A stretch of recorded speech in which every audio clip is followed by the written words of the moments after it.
What About Vietnam? A podcast with Gary Newsom.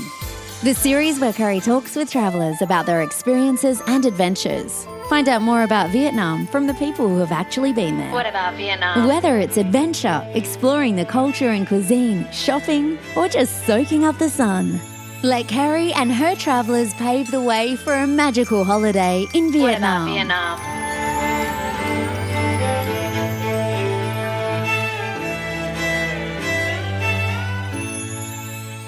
Xin chào and welcome to What About Vietnam. So today's subject is contemporary art. And I guess you might be thinking as a traveller, not sure whether that's kind of interest to me, or how is that going to impact my trip or help me make some decisions. The fact of the matter is that contemporary art, or art of any kind really, is a form of storytelling. And the reason I am thrilled to have my guest on the show today is because she's one of the greatest advocates of contemporary art in Vietnam. And I'm talking about Suzanne Lecht.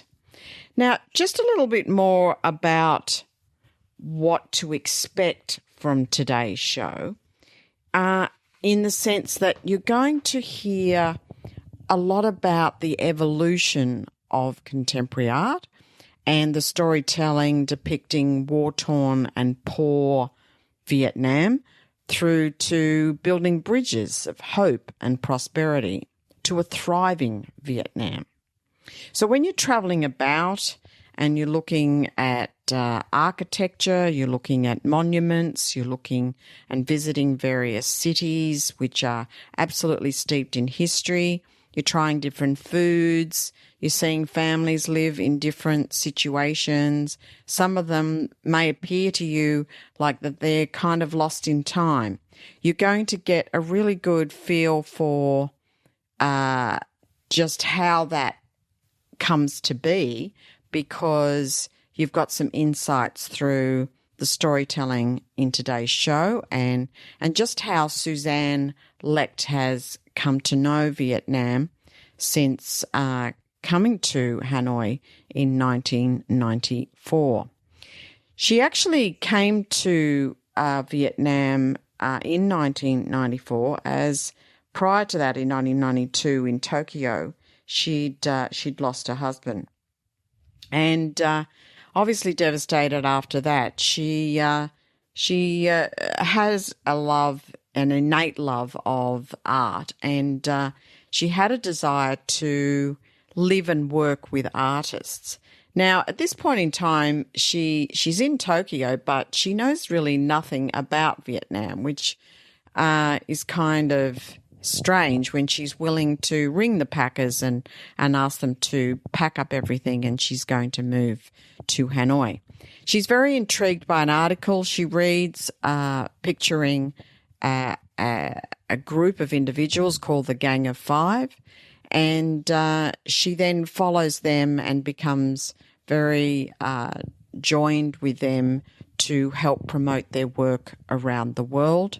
She goes on to build a house with them, which is called the Salon, and it's a beautiful, intimate, creative reflection of the culture of Vietnam. And it's where she holds many of her exhibitions. It's only open by appointment, and she offers, private parties, art consultations, poetry readings, music events, etc. Her real strength is in curating exhibitions, and she shows in Vietnam and other cities worldwide, to the extent of Hong Kong, Paris, New York, The Hague, London, Miami, San Francisco. I think what you're going to tune into, and I think what I hope is going to infuse into you, is her love of Vietnam. Intrinsically, that is the key thread to this, and how she learnt about Vietnam through living and working with these artists and seeing their work and their art expression. So you're going to love the show. There's a lot to it. She's a delightful guest. She's a delightful storyteller. And I got to meet her in Vietnam in my trip, and I'm so glad I did. I got some time with her one-on-one in her beautiful salon Vietnam art space, which you can arrange by appointment to visit. So all the links will be in the notes for you to do that. But without further ado, let's welcome Suzanne to the program.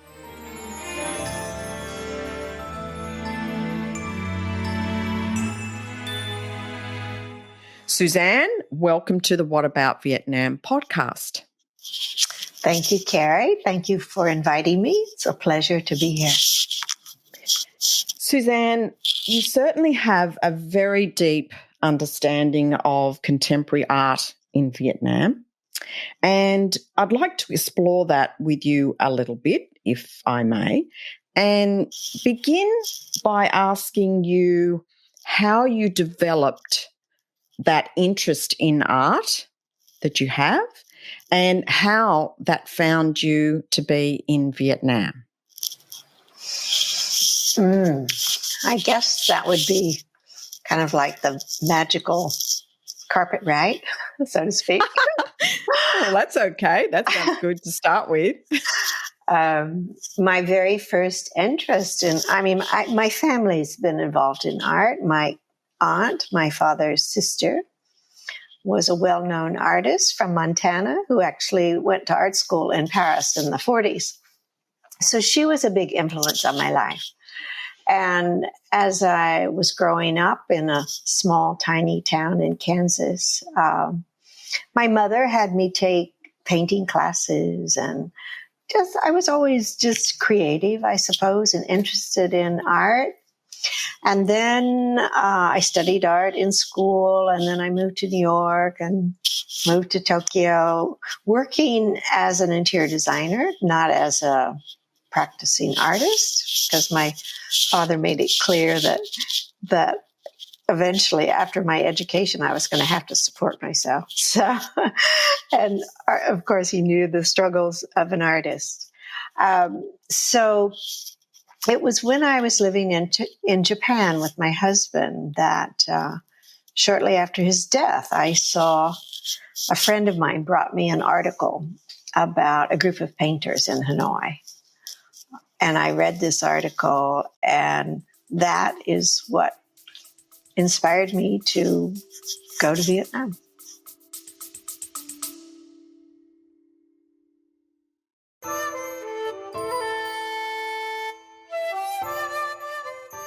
You may see at the beginning of the show notes in the podcast channel that you're listening from some words that say text me a message.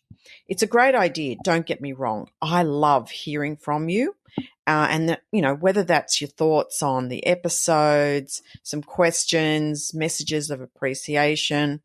I just love the feedback. It's really great. However, I feel it remiss of me to not thank you for them, but to not be able to respond directly to you. So if you have sent me a question, and I've got lots, and you haven't heard from me, there's a really good reason why. I actually don't have the ability in the technology to respond to you. They kind of expect that you would or I would answer the questions in the form of a show. And there's just kind of too many, and I just think it's just too personal not to do it that way. So I wanted to alert you to the fact that if you do send me a message through that connection option, I'm not going to be able to respond to you directly. So if you do have a question, and it is time sensitive, or you want to send me any kind of message, can I suggest the following two ways? One, send me an email to whataboutvietnam@gmail.com. That is the email address that I have the most constant access to, and I will aim to get back to you ASAP.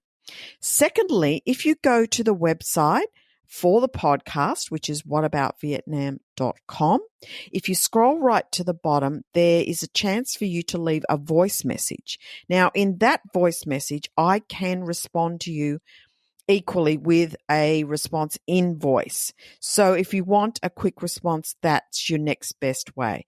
But I just wanted to get this into the show, make you aware of this, as it really is becoming problematic. And I've just got too many, and I can't kind of go naming people and answering each question. That's just a little bit silly. So if you have sent me a text message before and you're waiting on a message back as a response, I'm so sorry. I cannot do that. But if you want to send the question again, I'd be more than happy to answer.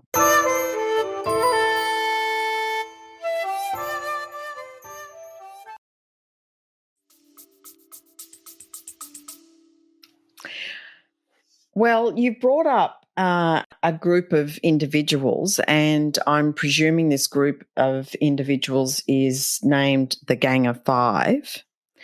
And I believe there is a deeper story to them. Maybe you can expand on that for us so that we can, just maybe better understand their plight at the time when you first met them. And I do believe you actually had to try and track them down to begin with. So maybe talk us through that and, give us some context to the times or that era of art in Vietnam. I'm very happy to, because that's a very important part, like the fire to my mission, I would say here. So, as I mentioned, after my husband died, I was living in Japan and had given up my life in New York and really wanted to stay in Asia, had no idea where to go, what to do. Went to many places. I went to Hong Kong, Beijing, Hong Kong, Chiang Mai, looking for some big passion, to pull me out of my sorrow and to start a new life. And nothing was really working. And then a dear friend of mine, Mary Walsh, who was a producer for CBS News at the time, she had just been invited. This was in October of 93. She had been invited to go to Vietnam on Cathay Pacific's, one of their inaugural flights from Hong Kong to Saigon. She didn't come to Hanoi, but she brought back with her a magazine called the Vietnam Investment Review. And this was the first English language newspaper in Vietnam at the time. And it's the early 90s, Vietnam is just beginning to open up to the outside world. Still very poor and completely ravaged by the war. So in this magazine, I saw this article that said, it was written by Nora Taylor. She was pursuing her PhD at that time in Asian art studies, and particularly in Vietnamese art. She is now one of the foremost specialists in Vietnamese art in the world, quite well known. She teaches at the Art Institute in Chicago. So anyway, she had written this art. She was just a young, girl then writing her thesis. And she mentioned this group of painters that she had become friends with called the Gang of Five. And the title of the article was Art from the Heart. The Gang of Five holds their third joint art exhibition. And then the article goes on to talk about they're five male artists, looking very hip and handsome, and showed some of their works and spoke about how this group of artists represented, because they were the first generation of artists to paint in a time of peace, and literally over 1,000 years, because the Vietnamese were at war with the Chinese for 1,000 years, then the French for nearly 100 years, then the Vietnam-American War, another 25 years. So now it's, when they got out of art school, it's 1980. So the war's over. the Russians had ceased their support of Vietnam. They were trying to get back on their feet. It was very poor. So the artists were no longer supervised, and they were no longer required to do propaganda work. So all of a sudden they were free, and these artists being, they were all born between 1960 and 1962. So they were just young children during the war. And like all the children in Hanoi, they were evacuated to the countryside, and they lived with oftentimes people they didn't know, just really old people that just had farms and had simple existences. So their lives were very tenuous. So they only had the day to believe in. So all of a sudden, they're free, they've graduated from school, and they don't want to paint about the war. They're beyond the war. They want to paint about hope and future and joining with the world. And so it was such a spirit of, for me, especially as I looked at the work, I could see influences of Matisse, Picasso, Van Gogh. So it wasn't art that was so foreign, as other Asian art might be. There was a Western context, and yet it's Asian art. So, of course, it had that wonderful fusion of East and West. So I saw the work and I thought to myself, wow, we Americans as a culture, we know nothing about Vietnam. Vietnam is just this tragic, terrible war, that was such a tragedy for both sides, for all sides. So I thought, wow, this is amazing. And this is something that I could go to this country and I could work with these artists and I could make a bridge between the two countries, America, my country, America, and Vietnam, through the spirit of art, and art that had nothing to do with the war, art that was about the power of the spirit and how art can transcend and transform suffering.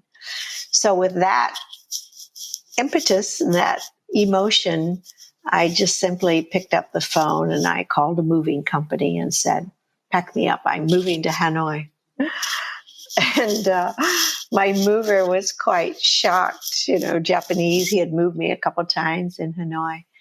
And he took a long inhalation and then just said, oh my, Mrs. Lecht, have you ever been to Vietnam before?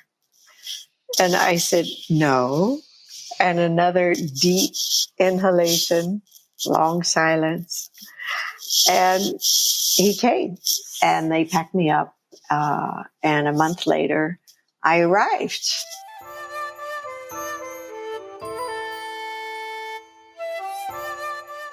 So, Suzanne, you arrive into Hanoi, obviously with all great intentions that you've just spoken to us about. And I think they sound fantastic. I agree with you. I think art can transcend and can tell stories of people's lives in so many ways. But you're arriving into Vietnam and it is Hanoi. So tell us about what that felt like. So I woke up my first day in Hanoi. And unbeknownst to me, Hanoi is cold. Yes. Nobody thinks of it as being cold, do they? But it can be freezing. We thought of it, I thought of it as a jungle and tropical. And so it's really cold. It was January 8th, 1994, lightly raining, really cold. I wake up and I look out my window. I'm in a small little mini hotel. Nobody speaks English. There's nothing in English at that time, no guidebooks or anything. And I must say, I thought, what in God's name am I doing here? What was I thinking, And it was really quite glorious. And actually, because now when I reflect on what happened, so I went to the window and looked down with all those apprehensive feelings. and I see a little old man in his pajamas, cotton striped pajamas, which you often used to see in those days. And he was a cyclo driver. And he was going really slow, and his entire cyclo was covered with a piece of plastic because it's lightly raining. But as I looked more closely, in the seat of the cyclo, instead of a passenger, there was like this pristine white architectural model that looked sort of like the Hong Kong Yacht Club. And I just thought, wow, this is so amazing. It's like watching the past pedal the future. Yeah. And it was just so, he's going really slow, like a turtle kind of. And it was just like that. It was watching a turtle emerge from the mud in the spring, to have this new life. So I really thought to myself, Suzanne, you are here at this extraordinary moment in time when Vietnam is just crawling out of the debris of war and suffering and trying to connect with the outside world. So I was so heartened by that. So I thought, I've just got to get out of the hotel and see Vietnam. So I don't think I got in that same cyclo, of course, because he had a passenger. I got into a cyclo and I went to see Ho Chi Minh. Of course, the only thing I knew to do. And that was a very solemn, really beautiful experience for me. And I know it'll sound a little crazy, but my husband was Russian Jew. His family was from the Ukraine. And he had a beard and he had these beautiful brown eyes. And when I looked at Ho Chi Minh, because he was this small, thin little man and this beard and these beautiful brown eyes, I don't know. There was some kind of mysterious feeling that I had. I just felt, I don't know. I felt connection. I felt connection. Yeah. I felt a really strong connection to this country that was a little bit intimidating and intriguing and exotic and strange and wonderful. So then I went to the back of the mausoleum where the Ho Chi Minh museum is. And I don't remember anybody being there. And it was just, it's all his writings and different stories about his life and artifacts. But then on the top floor, there was a wonderful display of video and photographs. And I could see Hanoi like in the 1930s and 20s. It was very sophisticated. And yes, I've seen similar photos. Yeah. So such a surprise to me, because as I said, my image had always been in context of war. And I even saw, I think it was something like 1910, there was a World's Design Fair in Hanoi, where countries from all over the world brought their design objects to this building that was built by the French in about 1905 that looks like the Grand Palais. Extraordinary. So I was just so surprised, intrigued. And then all of a sudden, a young man came up to me and started talking to me. And it turns out he was Vietnamese. He was 25 years old. And we sat down and started talking. And he spoke English very well. So, of course, I'm delighted to have someone to talk to. And then as he's telling me his story, he left when he was 7 on a boat, very difficult journey, as most all refugees, and was finally allowed to immigrate to New Zealand, where he was in and out of high school, working his way through life as a car mechanic and a ballroom dancer. So I thought, wow, that's kind of a great yin and yang combination. So we sat down and started talking about dreams. And he said, well, my dream is to come back to Vietnam and discover my childhood and do something to help my country. And I said, well, my dream is I want to live and work in an art colony.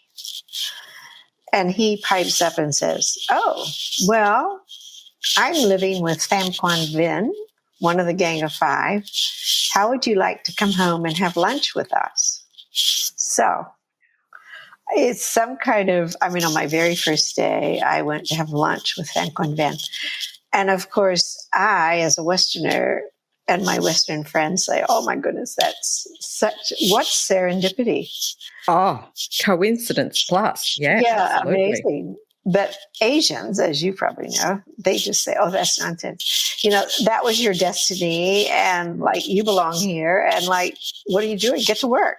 you know, Yes. fulfill your What's destiny. holding you back? You've just been given your path. Exactly. Yeah. So that was my splendid, entry. Entry point.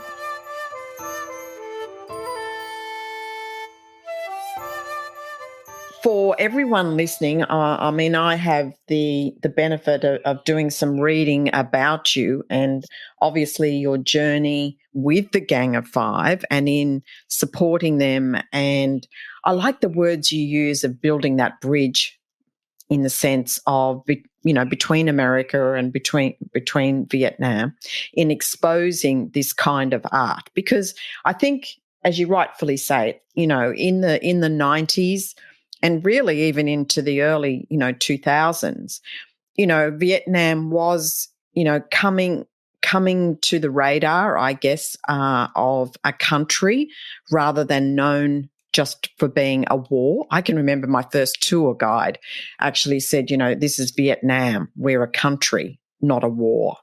And I thought, there's a point in that to take home. And I think, in that era for you to, accidentally, purposely stumble on one of the Gang of Five, which obviously led you further down the track.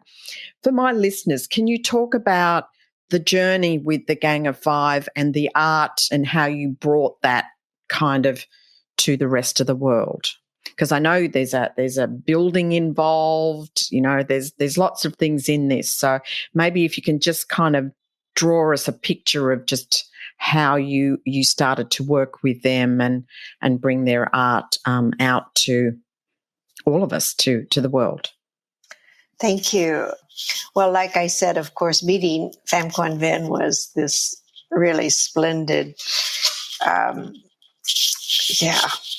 invention of my future life, I would say. I knew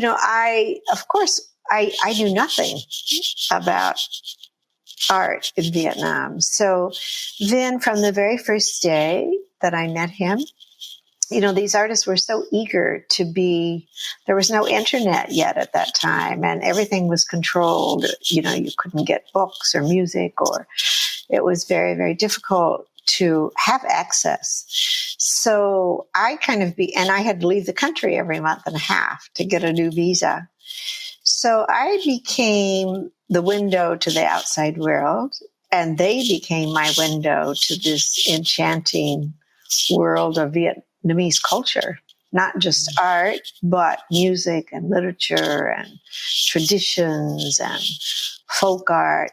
So every day I hired this young overseas Vietnamese, because I needed a translator, Yeah, to get around the language. Job. Yeah, exactly. So I said, why don't I will pay you to be my translator, so that you can stay here and I can explore and discover Vietnam.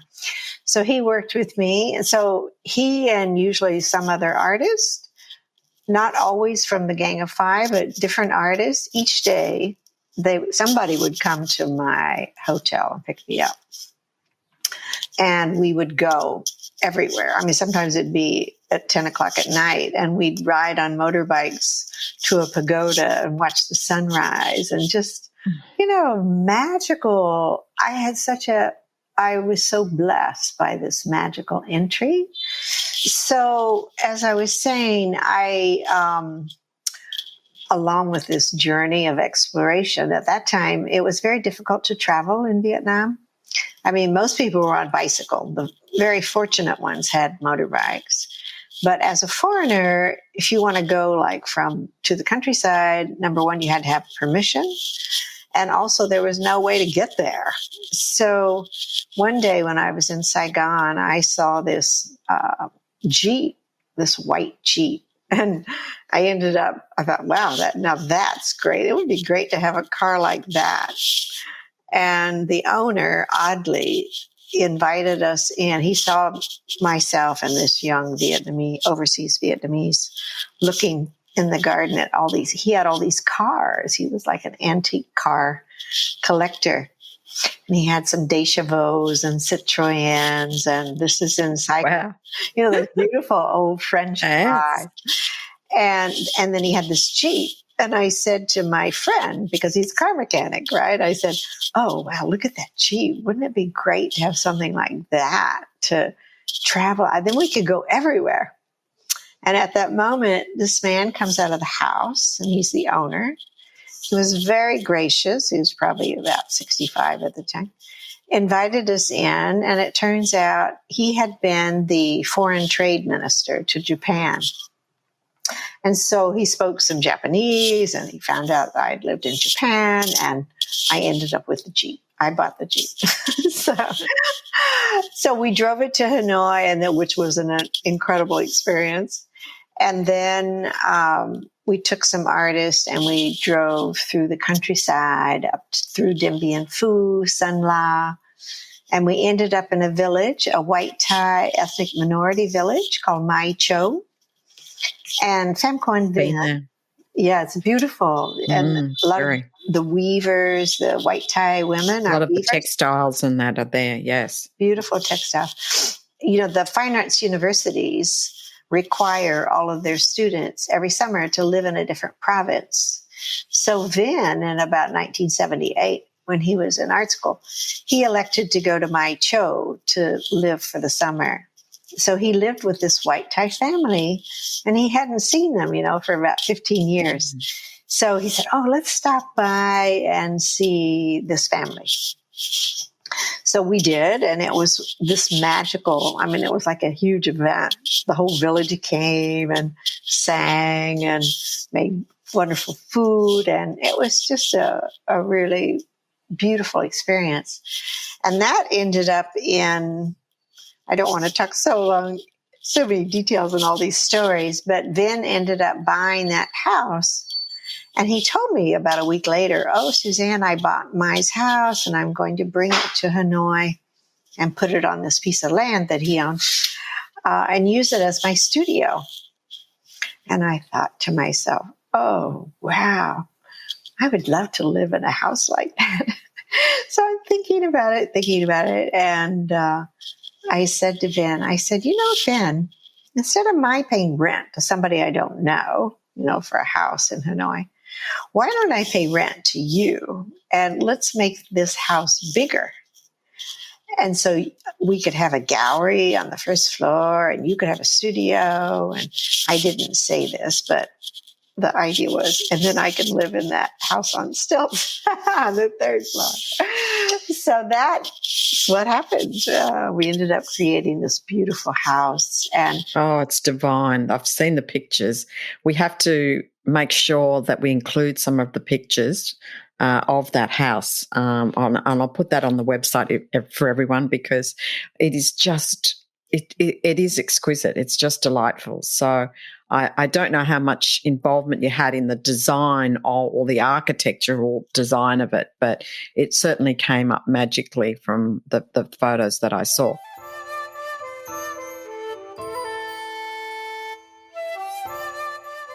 So this place became your first real gallery where you started to invite, was that a public gallery or more just private viewings? That's kind of more your speciality, isn't it? Well, private. It was very private because at that time as a foreigner, I'm not allowed to have that kind of business correct or anything. Yes. So it was really simply my home. And I would hang art from all the Gang of Five and also other artists that I met. And then people, we finished the house we designed the house together. and, created it a bit like children would. It's like, oh, that would look nice there. And it was just a creation of joy, really, collaborative joy. And people would hear, foreigners or business people that would come to Hanoi, would hear about this American lady who had friends with the artist, and they would contact me. So initially they would come here, and then I would take them to different artist studios. So not only did I work with Gang of Five, but I worked with a lot of other artists, as I kind of collected them along my path. Then I had my very first exhibition of 5 Vietnamese artists. Pham Quan Vinh was the only one from the Gang of Five. I tried to pick different generations and different styles to really represent Vietnamese art at the time. And this was in Hong Kong, and it was supported by Hong Kong Land, which is a company that was one of the biggest land developers in Asia. And they had just started to build the first office tower in Hanoi. And the CEO loved art, and I had taken him around to see all this art. And he said, Suzanne, it was just before the handover in 1997, Hong Kong back to China. And he said, let's do an exhibition of Vietnamese art. So I chose these 5 artists. I called the exhibition The Changing Face of Hanoi. And it was really wonderful. 4 of the artists had never been on a plane, had never been out of Vietnam. And of course, coming to Hong Kong, this big, sophisticated city, it was so wonderful. I stayed for 3 weeks to work the exhibition. I had a lot of support from wonderful friends in Hong Kong. And it was a very successful show. We sold nearly 3/4 of the work. We had 57 works of art and gouache on paper. And I think the audience was like me. They just were so surprised that this really sophisticated, beautiful art was coming out of Vietnam. So I would continue to do exhibitions overseas because I'm not really, as I said before, I'm not allowed to do things in the country. I mean, you have to have permission. And I did finally do an exhibition with the Vietnam Fine Arts Association, and a wonderful Vietnamese woman who was the director of that association, who became my sponsor in 2000. It was called In Praise of Paper. And that was 10 artists from Vietnam who did works on handmade paper, and 10 artists from this center in America called Pyramid Atlantic. And it's artists from all over the world who do works on handmade paper. So 4 of those foreign artists came for the opening, and it was quite wonderful.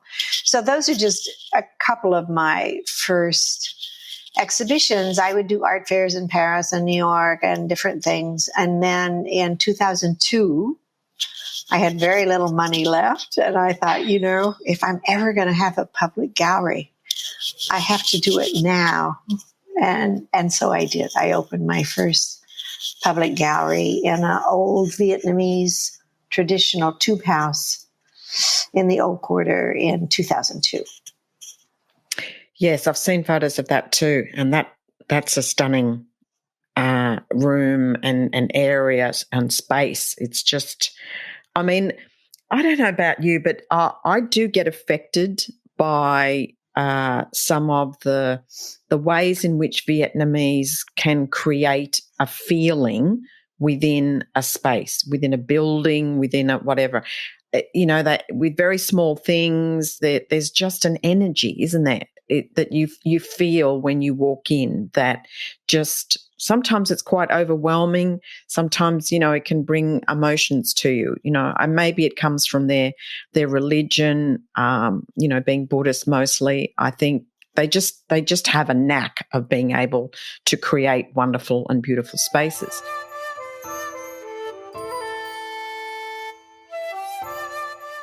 Can I take you or ask you to take us, better still, into some aspects of just how Vietnam was viewing you doing this, because, the more I've got into art and learning about it myself, I hear coming up every now and then the culture police. So maybe you can talk to us just briefly and touch on that so that we understand, how Vietnam wanted to be seen by the world, and, they had kind of some fairly strict attitudes to, what they wanted presented. Maybe you could speak to that a little bit. Yeah, that's continues to be a condition, I would say, of living and working here. But, being American and being Vietnam War generation, I think from the very beginning, I've always been aware that I'm a guest in this country. And I've tried to always remember that. I can read, this is just a funny story, but the Culinary Institute of America wanted to come here. I think it was about in 2000. And they wanted me to take them to some artist studios and such. And so they sent an email, which was the only way to communicate at that time. And in the subject matter, it says, CIA wants to meet you. Culinary Institute of America, right? And I'm like, oh, no. No, that's not going to work. That's not a good acronym to use in Vietnam, with me especially. Exactly. And, it did create, everything always happens in such subtle ways, but this was right before I was going to do that exhibition of works on handmade paper with all these artists from America.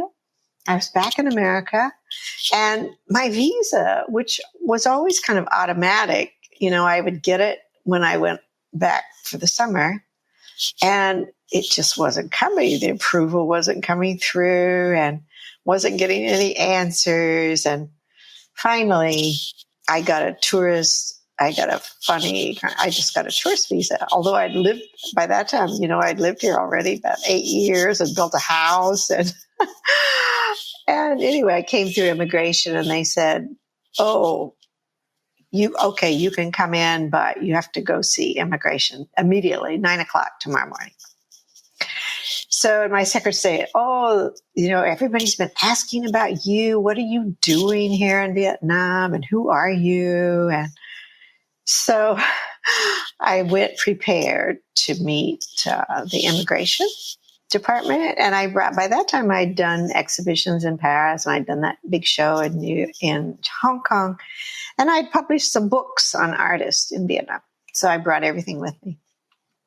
And they were very lovely. They were so polite. They sat me down and they just said, we don't understand who are you and what are you doing here? And, I think I have learned that I really think, at that time I was, 50 years old and widowed, no children, no family. And so, of course, you can see where and especially after curiosity came from, yes. Yeah, and especially after that email with the CIA wanting to meet me. Yes. Who is this strange lady really representing? Mm. Yeah, and it was really wonderful because it gave me this, I said, I told him my whole story, just like I'm telling you. And I said, this is why I came here, because of these artists, and this is my life. And I said, I love this country. And people have been so kind to me, and I would love to stay here and continue my work. But I realize, I'm a guest in your country. So if you would please let me stay, I would really appreciate it. And they were lovely. And after that, there's been ups and downs, of course, but I think it's, all joking aside, as an American, because I have friends here that are Vietnam War generation or Vietnam veterans, and I think rightly so, we all feel that we have a lot of work to do here, to help if we have the ability and resources to build these bridges of reconciliation and to help heal the wounds of war, there's no better thing you can do with your life.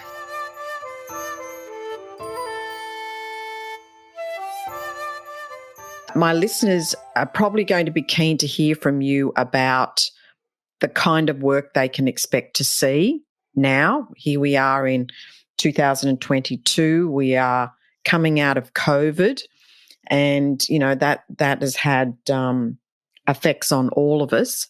But Vietnam is open, and again, travellers are looking to come and explore Vietnam. And I know they will be coming to Hanoi, or I hope they're coming to Hanoi, because it would be crazy not to, because it's a beautiful city. And, maybe you could speak to us a little bit about the art that they should look, if they're art collectors or admirers, what should they be looking for in contemporary art in Vietnam? Well, I think I'm really happy to be able to say this.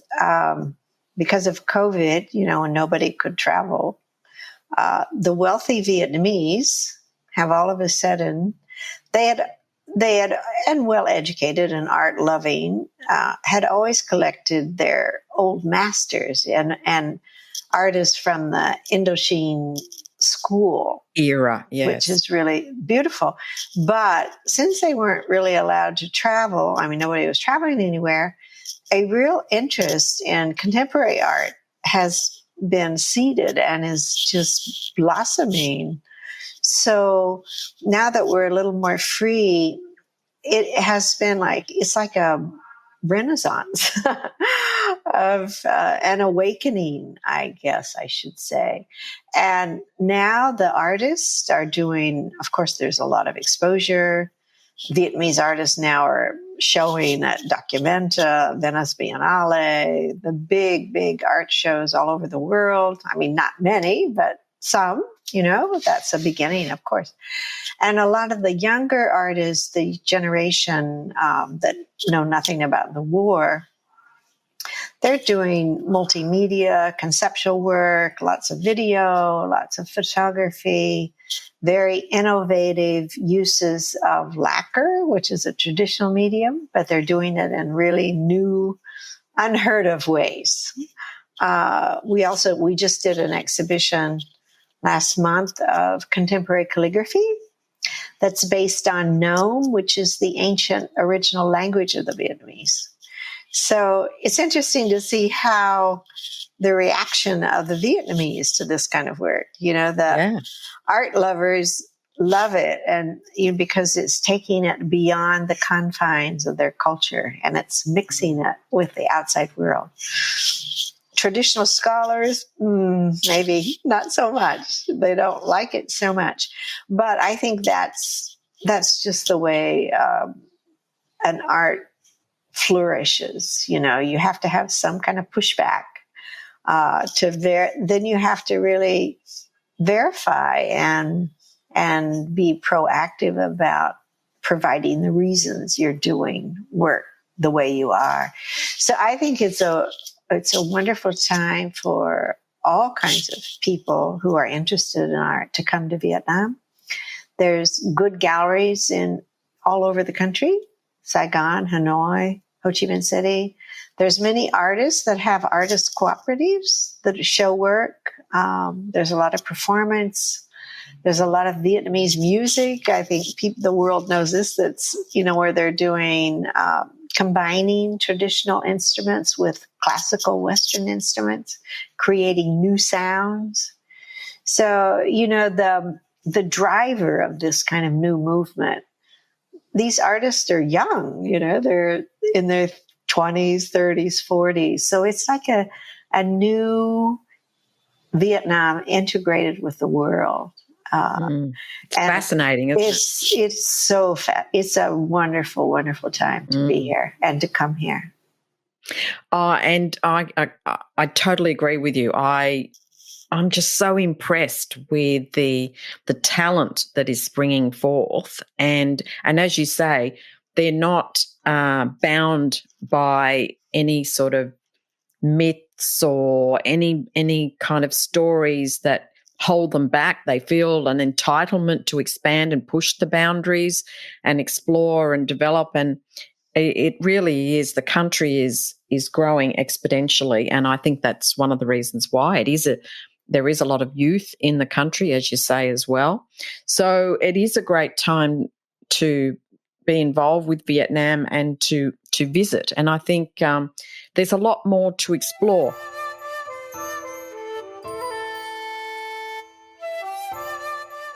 I just want to touch on briefly, I think for a long time there, Vietnam was kind of in that era of, it's probably more around, I guess, the 80s or the 90s maybe, where there was a lot of copies made, a lot of copy art, a lot of, fake kind of art, and it was hard to really know what you were looking at because they were so good. There's people that they say could do the Mona Lisa, and it would be that good.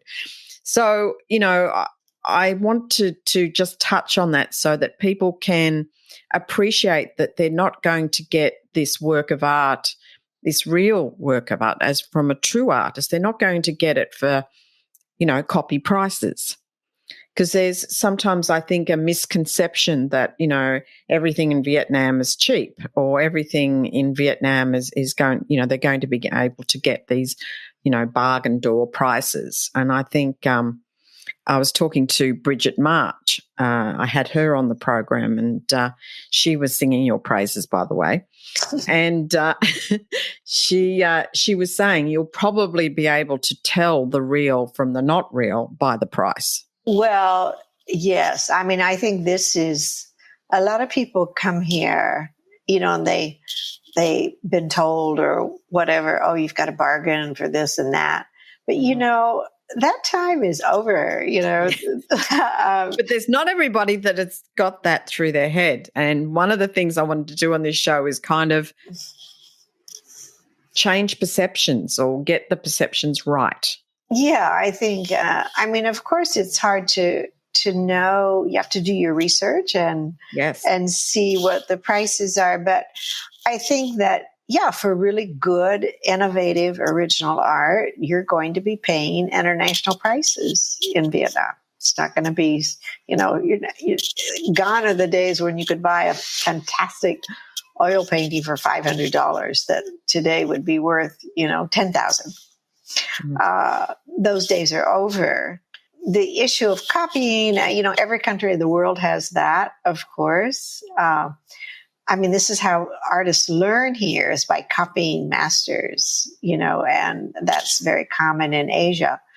But I think the proliferation of the really good art here in Vietnam has nothing to do with the old masters' works. These are creative new works and quality. So if you go to quality galleries and artist studios, you will be able to tell. And I always feel, I'm very sensitive to the bargaining issue, because for me, there's some things that artists, number one, they have such a hard life, and it's a gift. To be an artist is some kind of blessed gift. And I think people should respect that. Obviously, if they think it's way too expensive, okay, well, find another artist, or maybe it is too much. You have to let your common sense kind of tell you that.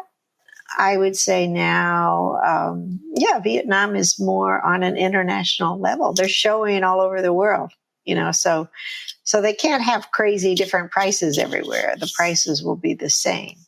Okay, Suzanne, is there anything you'd like to finish off with in the program today for my listeners? It's been so good to talk to you and just to get some history and get some background to, the work you've been doing in Vietnam. Well, thank you for asking, Carrie. I guess I would like to encourage, of course, all of you listeners to come to Vietnam.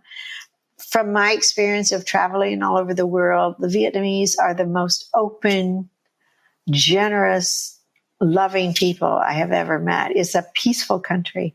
It's safe, it's peaceful, it's a joy to interact with the people. And it's a country that's just endlessly fascinating. And it's a country from the art standpoint where finally, after Indonesia and Thailand and China, Philippines, the Vietnam is in the attention of major collectors and museums, and we're getting a lot of interest. So if you're an art lover and would like to have Vietnamese art, the time is now. I think that's a great way to finish off the show. Thanks again, Suzanne, and we'll be talking again soon. Thank you, Carrie. Thank you for listening. Check out the episode notes for more information. What about Vietnam? Don't forget to subscribe, rate and review, and stay tuned for more fun adventures in Vietnam.